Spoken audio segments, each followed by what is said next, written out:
इमरान खान साहब ने भी उमर यूब को पैगाम दे दिया कि आप इस जो अपने जनरल सेक्रेटरी के हवाले से आपके पास जो सीट है आप इसको छोड़ दें,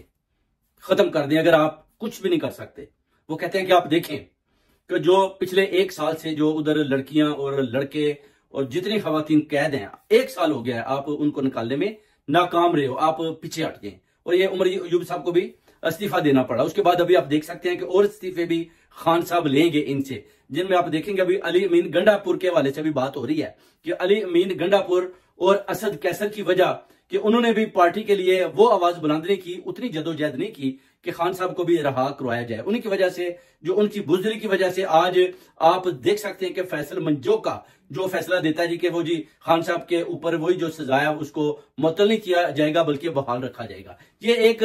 बहुत बड़ा अलमिया जिस पर आप देखिए पीटीआई के वर्कर्स और उसके अलावा जो दूसरे लोग हैं उनमें किस तरह इस्तेमाल पाया जाता है। इधर भी आप देखिए शेर अफजल मरवत साहब ने भी जो बात की है कि जब तक आप लोग बाहर नहीं निकलेंगे और सारी क्यादत बाहर नहीं आएगी और मुकाबला नहीं करेंगे, खान साहब को राय नहीं मिलेगी। ये उनकी बात में वाकई ही दम है। इसलिए जितनी भी क्यादत है खान साहब ने भी उनके ऊपर अभी फोकस करना शुरू कर दिया है कि ये लोग ओहदे तो उन्होंने ले लिया, मगर ना तो ये खवातीन को छुड़ाने में कामयाब हुए, ना उन नौजवानों को जो पीटीआई के वर्कर्स हैं। और मेरी तो वो कहते हैं बाद में बारी है और मेरे ऊपर जो केसेस हैं वो भी खत्म हो चुके हैं। और ये आखिरी केस था जिस पर जजों के ऊपर प्रेशर डाला गया। फैसल मंजो का जो एस्टेब्लिशमेंट की तरफ से इस जज को उस ओहदे पर लाया गया कि ठीक है जी आपने खान का जो केस है उसके ऊपर उसकी सजा मुअत्तल नहीं करनी बल्कि फैसला बेहाल रखना है, जिस पर शहबाज शरीफ, मरियम नवाज और नवाज शरीफ ने 6 जर्नैलों से बात की कि देखें जी अगर खान साहब के ऊपर यह भी केस खत्म हो गया तो खान तो बाहर आ गया। क्योंकि जो पंजोता साहब हैं वो कह रहे थे, जो खान साहब के सॉलिसिटर हैं, कि जैसे ही ये केस खत्म होता है हम अडयाला जेल की तरफ मुंह करेंगे और खान साहब को बाहर निकलवाएंगे। उनकी ये प्रेस कॉन्फ्रेंस सुनकर मरियम नवाज, नवाज शरीफ और शहबाज शरीफ ने फौरन एक्शन लिया और 6 जर्नैलों से बात की, जिसमें मरियम नवाज ने जनरल आसिम मुनीर से भी बात की, फैसल नसीर से भी, कि देखें जी कि अगर खान साहब बाहर आ गए तो हम कहीं के नहीं रहेंगे, हमारी हुकूमत खत्म हो जाएगी। अभी हम देखें पैसा मांग मांग कर ला रहे हैं, मगर मौलाना फजलुर रहमान ने साफ साफ बता दिया कि चाइना का जो दौरा है उसमें शहबाज शरीफ आपका जो मुसल्लत हुआ प्राइम मिनिस्टर है, क्राइम मिनिस्टर है, उसके अलावा जनरल आसिम मुनीर साहब सिफर कारकर्दगी रही, किसी किस्म का बिजनेस या किसी किस्म का भी पैसा लाने में नाकाम रहे। और इनको ये बात मान लानी चाहिए। मैंने इनको पहले भी बोला था कि आप पंगा ना लें, आप इस काम से पीछे हट जाएं, मगर इन्हें जबरदस्ती मुसल्लत। मुझे ये कहने दीजिए, बड़े अदब और एहतराम के साथ कहना चाहता हूं, हमारे प्राइम मिनिस्टर साहब भी, हमारे आर्मी चीफ भी चाइना गए, वहां उन्होंने बड़ी मेहनत की, लेकिन सफारती हवाले से अगर हकीकत में बात की जाए हमारे प्राइम मिनिस्टर कामयाब होकर वापस नहीं आए। मुशावरत के अमल को वसी करें, ठीक, आप पर जिम्मेदारी है, आपको नहीं लेनी चाहिए थी जिम्मेदारी। मैंने मशवरा आपको दिया था कि ये पंगा मत लो, लेकिन आपने पूछा पंगा किसे कहते हैं, तो मैंने कहा फिर लेकर ही पता चलता है उसको।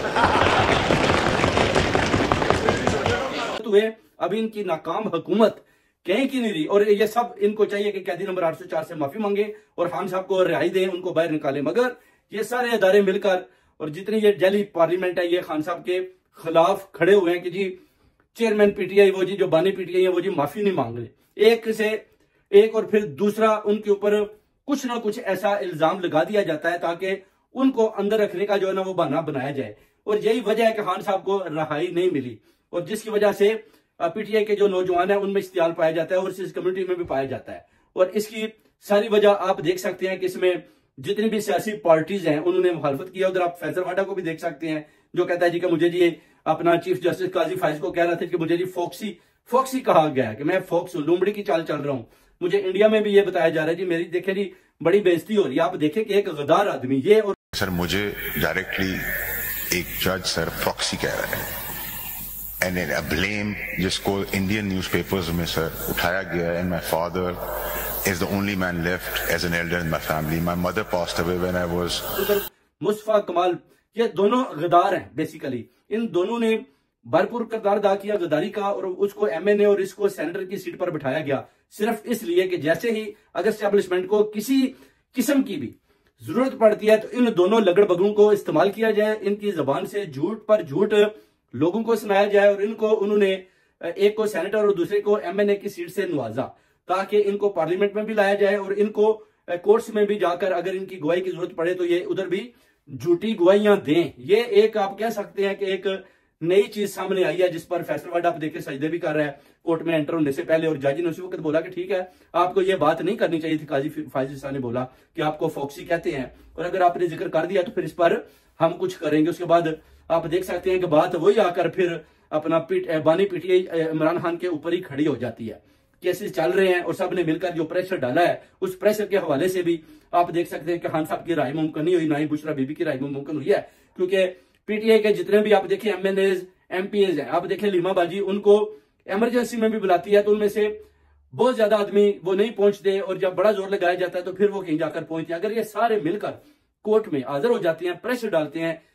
जस्टिस देखता है कि इतने ज्यादा पीटीआई के जो एमपी एमएनएज आकर खड़े हुए हैं हक और सच के लिए और इन वर्कर्स के लिए, जिसमें खवातीन सनम जवेद, आलिया हमजा, डॉक्टर राशिदा, जितने भी लोग अपना उमर साहब जो अपना गुल साहब है जो अपना गवर्नर पंजाब थे, ये सब लोग उन्होंने अंदर किए हुए हैं। उस हवाले से भी उन्हें अपना बानी पीटीआई इमरान खान साहब ने ये बात भी इनसे पूछी कि मुझे ये बताएं कि डॉक्टर शहबाज गिल के भाई का क्या बना। एक और आदमी का भी उन्होंने जिक्र किया कि उसका क्या बना। इस तरह काफी वर्करों का उन्होंने पूछा, उन्होंने बोला कि आप उनको निकालने में नाकाम रहे हो। इसी वजह से खान साहब ने जो है ना उमर अयूब को बोला कि आप पीछे हट जाओ। और अभी जो खान साहब का फोकस है वो है अली अमीन गंडापुर और असद कैसर। अब उनके बारे में वो सोच रहे हैं कि अगर ये दो भी सिर्फ बढ़ के मार या कुछ करने में नाकाम होते हैं तो फिर इनको भी वो कहते हैं कि मैं हटा सकता हूं। इस तरह की जो है ना अभी काफी जो आपको 2 दिन में जो है ना बड़ी जबरदस्त किस्म की चेंजिंग मिलने वाली है, क्योंकि इतनी देर